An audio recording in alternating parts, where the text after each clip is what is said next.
Bonjour, je suis Jean-Cyr Mekamedeb, auteur du programme Entreprendre et réussir en Afrique. C'est un programme qui vous accompagne dans la réalisation de vos projets ici en Afrique. Si vous avez besoin de développer un business rentable en Afrique, je vous demande de faire deux choses. La première chose, c'est de vous abonner sur cette chaîne YouTube en cliquant juste sur le bouton s'abonner quelque part ici. Et la deuxième chose, c'est d'aller dans la description de cette vidéo ici pour aller déjà trouver, obtenir, télécharger des formations, surtout dans l'élevage porcin, la pisciculture hors sol, j'en passe. Dans cette vidéo, nous allons vous présenter le REPAC. C'est quoi le REPAC? Le REPAC, c'est le réseau des producteurs agricoles du Congo. Et c'est dans ce contexte-là que je reçois aujourd'hui Monsieur Beige. Bonjour Monsieur Beige. Bonjour Monsieur Jean-Cyr. Ok, merci d'avoir accepté de venir partager ton expérience et ta vision dans cette vidéo. Est-ce que tu peux commencer d'abord par te présenter? Alors, bonjour, je m'appelle Monsieur Beige Vicharel Bimbene. De base, j'ai une licence en ingénierie industrielle et la maîtrise en gestion de projet. Je suis marié à Sandra Bimbene et père d'une fille qui s'appelle Sarah Bimbene. Ok, donc d'entrée de jeu, on retient déjà deux casquettes chez Beige. Il est dans l'industrie et dans la gestion de projet. Alors tout à l'heure, lorsque nous discutions avant de commencer cette vidéo, tu disais que tu as déjà presté à McDonald's. McDonald's, c'est une grosse entreprise. Alors là-bas, tu faisais quoi? Tu étais employé, oui, mais dans quel service? Bon, McDonald's, de base, en fait, quand vous commencez dès le bas. Et il y a des échelons que vous devez monter. Donc quand j'ai commencé à McDonald's, j'ai commencé comme tout le monde. Et puis jusqu'à ce que je suis arrivé en tant que manager. Donc ça s'appelle en anglais Swing Manager. Et ça, c'est en Afrique du Sud? Ça, c'est en Afrique du Sud parce que j'ai fait mes études en Afrique du Sud. J'ai passé 20 ans en Afrique du Sud. Donc, je suis rentré au Congo-Brazzaville, mon pays natal, en 2016. D'accord. Alors, ici, en arrivant, tu n'as pas croisé les bras? Non. Tu as créé une activité. Bien sûr. Tu peux nous en parler? Bon, ça fait aujourd'hui 2 ans que je suis dans l'agriculture et l'élevage. Je me suis lancé précisément dans l'élevage porcin. Et d'ailleurs, j'ai une coopérative là où je suis le président du groupe. Donc la coopérative, c'est Canans Golden Farm. D'accord, alors étant déjà dans l'activité porcine, et comme nous, d'ailleurs, ça fait déjà aussi plus d'une année que nous avons mis la tête à l'intérieur, tout de suite quand on rentre dans l'élevage d'une manière générale en République du Congo, alors on croise beaucoup des obstacles. Il y a certes des opportunités et il y a aussi des besoins. Exact. Et c'est dans ce contexte-là, chers web auditeurs, que nous sommes en train de mettre en œuvre, en train de créer un réseau. Parce qu'on a compris que seuls nous ne pouvons rien faire, surtout dans le domaine de l'élevage. Alors, tu peux déjà nous dire l'idée, c'est vrai que j'ai placé déjà la base, mais toi tu as une vision de ce réseau-là. Et c'est quoi le réseau des producteurs agricoles du Congo pour toi? Pour moi, je dirais par rapport à mon expérience, parce que j'ai eu l'opportunité d'aller à Paris et voir un peu comment ils font là-bas. J'ai eu également l'opportunité d'aller au Cameroun, voir comment ils exercent. Et comme ça fait 20 ans que j'étais en Afrique du Sud, j'ai toujours en fait l'idée de l'Afrique du Sud. Et quand j'arrive chez nous, je me rends compte que chacun de nous est dans son coin en train de faire seul. Et voilà pourquoi, dans nombreux livres connus de tout le monde, que quand vous travaillez seul, vous allez vite, mais quand vous allez ensemble, vous allez loin. Donc c'est en fait dans cette direction-là qu'on passe sur la base du groupement pour que, de un, que ça nous permette de mutualiser les dépenses et mettre en place l'unité, par exemple, sanitaire, précisément dans l'élevage porcin. On met l'unité sanitaire, on met l'unité de formation, on met l'unité de transformation d'aliments de bétail. Et une fois qu'on a toutes ces pièces maîtresses en place, on peut aller loin.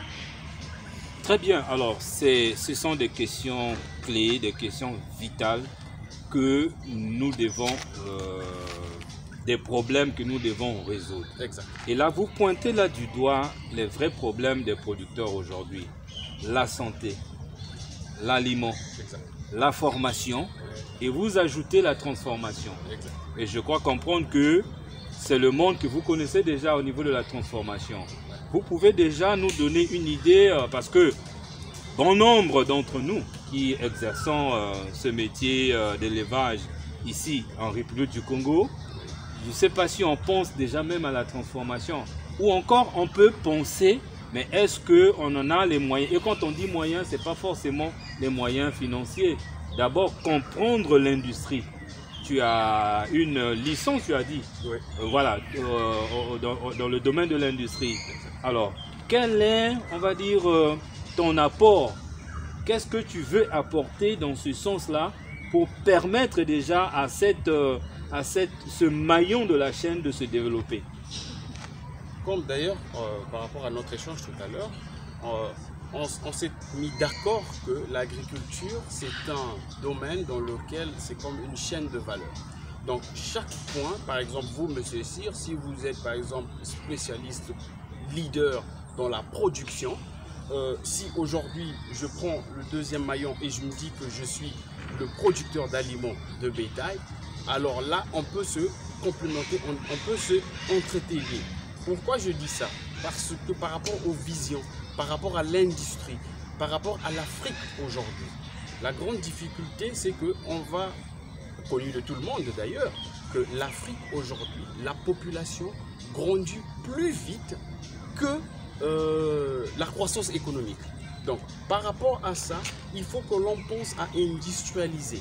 Mais à titre individuel, c'est pas facile, dans le sens que si vous dites par exemple que vous allez respecter toute la chaîne, c'est des sommes colossales à la fin.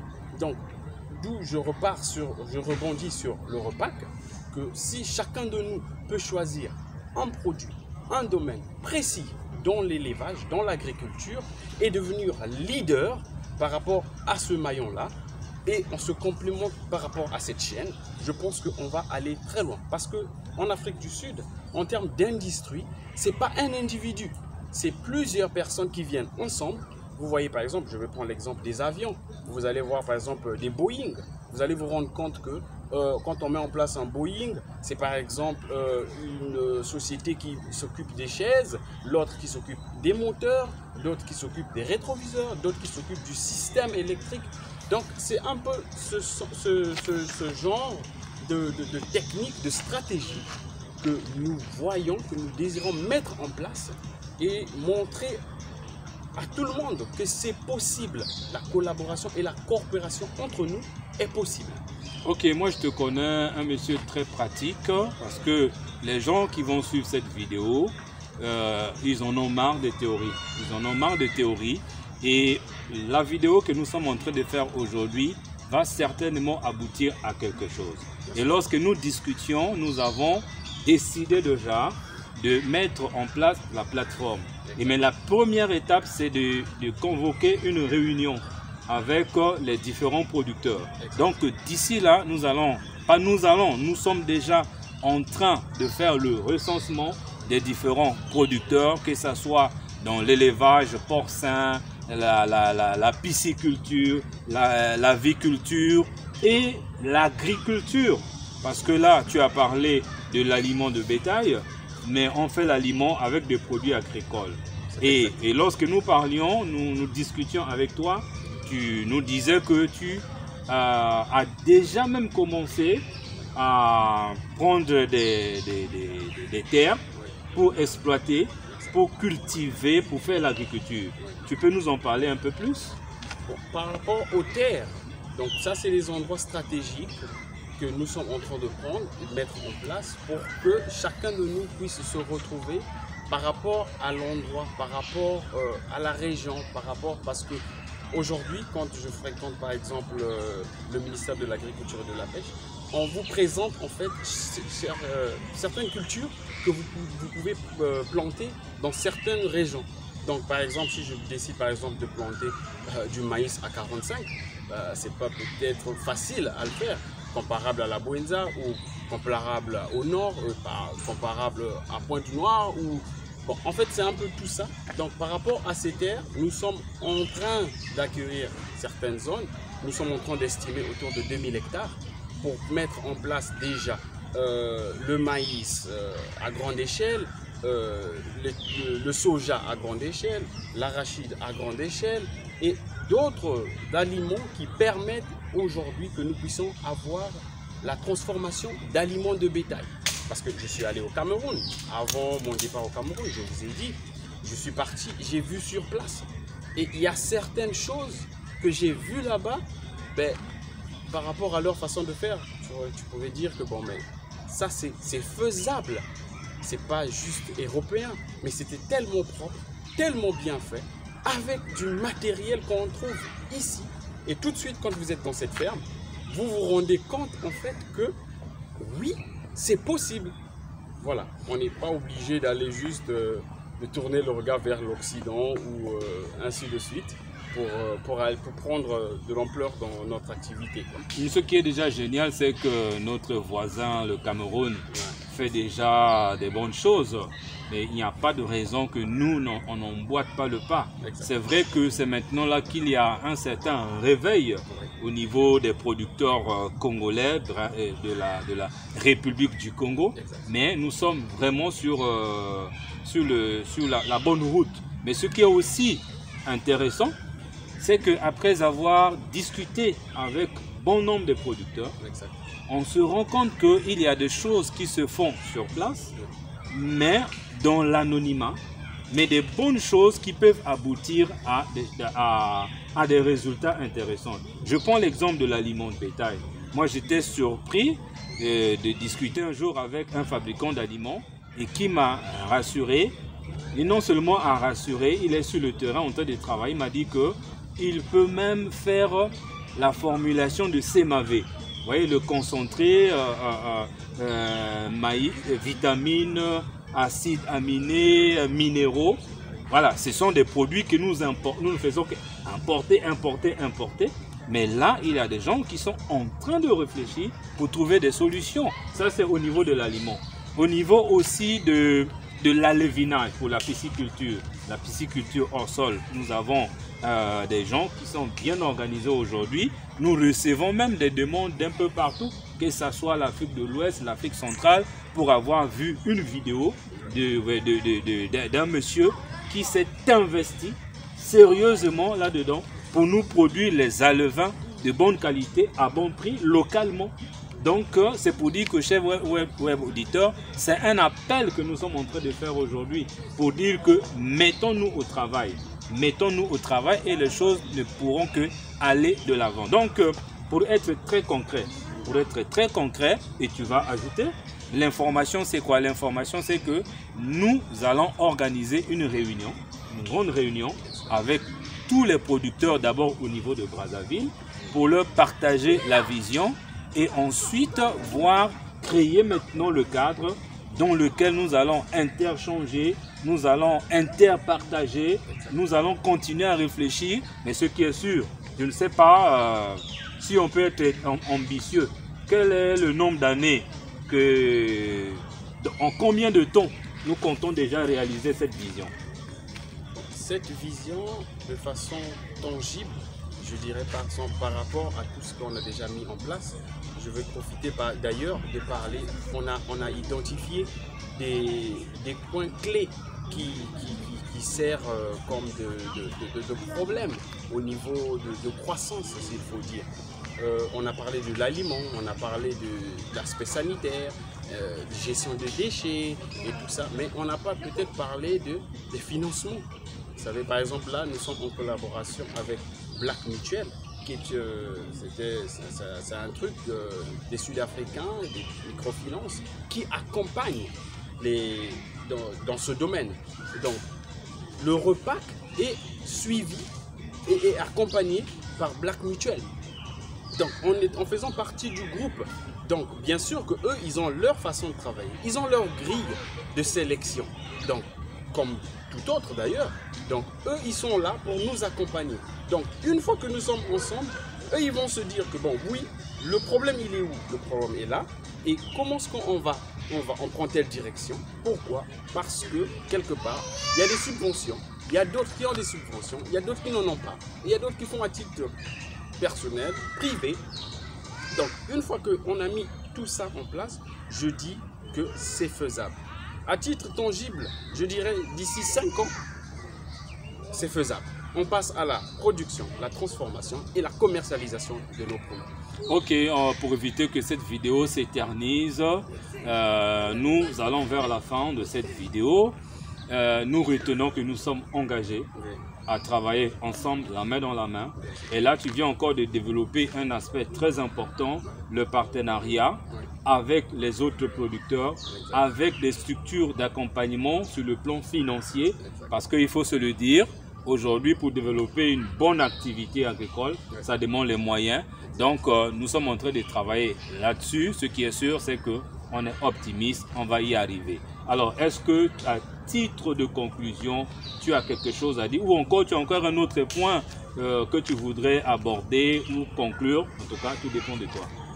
Bon, conclure, peut-être, c'est pas trop dire. C'est trop dire, je dirais.